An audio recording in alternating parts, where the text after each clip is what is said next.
The true culprit of coin shortages. Now, all countries all over the world at some point or another do experience coin shortages.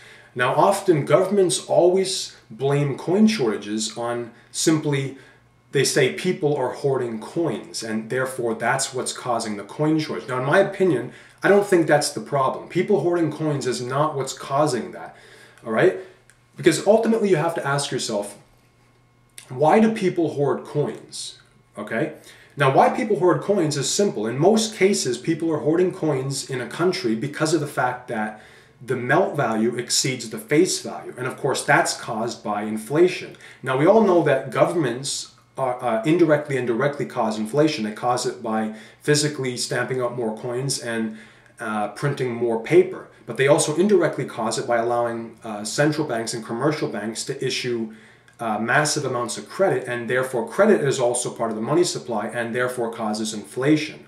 So when people hoard coins, they hoard them because of the fact that the melt value exceeds the face value, or that they're anticipating future inflation. And in most cases, coins do hedge against inflation. Now, I too have been doing this for years now, for example, with American and Canadian copper pennies. Now, a lot of people are probably not aware, currently under the current price of copper, American and Canadian copper pennies are worth double their face value. Now, can you really blame me for hoarding coins?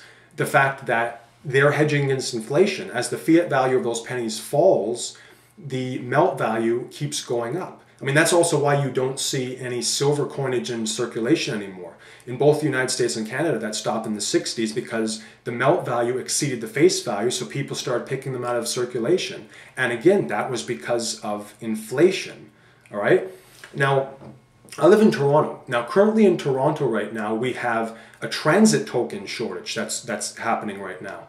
Now, the Toronto Transit Commission has blamed this transit token shortage on people hoarding the tokens. But again, you have to ask yourself, why are people hoarding the tokens? Well, the Toronto Transit Commission announced a little while ago that come January of next year, they're going to increase adult fares by 25 cents a fare.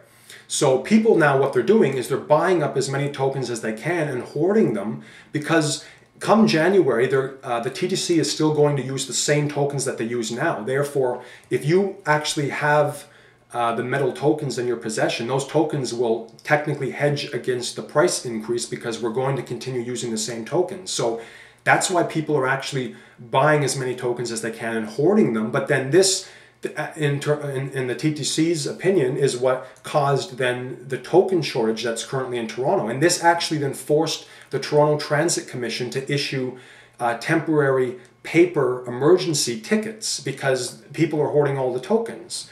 But the difference is, come January, if you were to use one of those paper tickets, you're going to have to add 25 cents to the ticket.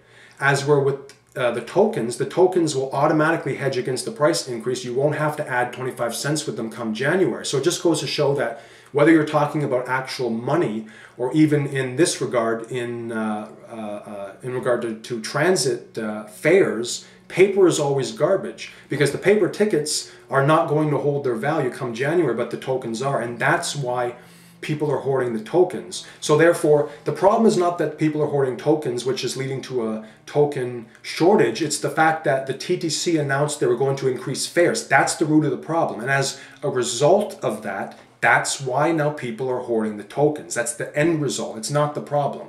Another great example is in India now. For years, they've had problems with people hoarding coins.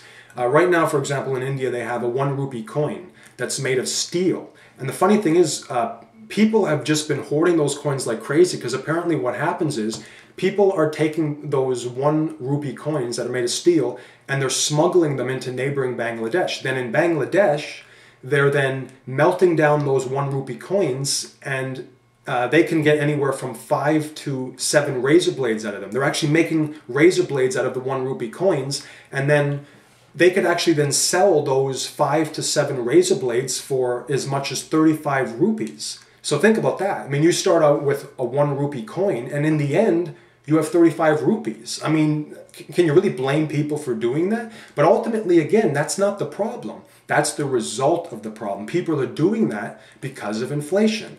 If governments better managed the money and better managed, made it sound money and stable money, then the melt value of coins would not exceed the face value. Therefore, people would not be hoarding them. Like I said, I'm doing the same thing with pennies right now. And so can you really blame people for doing that? If governments better manage the money and they, like if there, let's say, was no inflation, then it wouldn't happen. And therefore, you would not have people hoarding coins and there wouldn't be coin shortages. The root of the problem is government, as well as commercial banks and central banks that cause the inflation. And then as an end result, okay, this is the end result, people then will hoard coins and sometimes melt them down to gain profit or whatever. But that's not the problem. That is the root or the result of the problem. And the root of the problem is the government not better managing the money.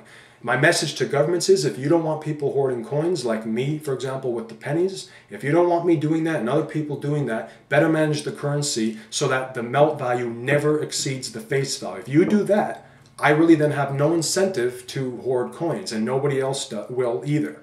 So, I mean, that's my opinion. That's how I feel. That coin shortages are not we the people's fault, like government says. It's government's fault. They give us the incentive to do that by not better taking care of our money. You take care of it. It then gives me no incentive to hoard the coins. So that's how I feel. Thanks. Leave a comment and let me know how you feel on that particular topic. And as always, have a good day. Thanks.